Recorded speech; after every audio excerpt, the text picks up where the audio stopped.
పూరా లోకల్ ఒక శక్తి లేని ముఖ్యమంత్రిగా మిగిలిపోతా ఉన్నాడు. బాధేస్తున్నది.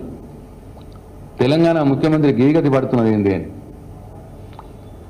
45 సార్లు ఢిల్లీకి పోతే 4 సార్లు కూడా వాళ్ళ రాహుల్ గాంధీ అపాయింట్మెంట్ దొరకలేదు. ఆయనకి వాళ్ళ అధినాయకుడు అపాయింట్మెంట్ దొరకలేదు. తెలంగాణ ముఖ్యమంత్రి బతుకు ఇట్లున్నది కాంగ్రెస్ పార్టీలో.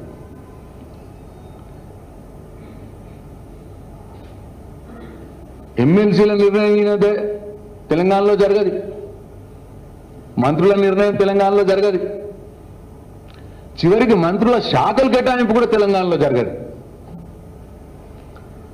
ముఖ్యమంత్రి పోయి ఢిల్లీకి పోయి 2 రోజులు పడగాపులు కాయాలి, అయినా వాళ్ళ అధినాయకుడు అపాయింట్మెంట్ దొరకదు. వాళ్ళ ఆ పార్టీ సెక్రటరీలు చిట్టీలు రాసిస్తారు. ఓ చిట్టి రాసిచ్చి ముఖ్యమంత్రి ముఖాన కొడతారు. గీన గీ మంత్రి షాకి, గీన గీ మంత్రి షాకి అంటే ఆ చిట్టిని మహాభాగ్యం అని చెప్పి తీసుకొచ్చుకొని ఇవాళ మంత్రులకు శాఖలు కేటాయించే పరిస్థితి.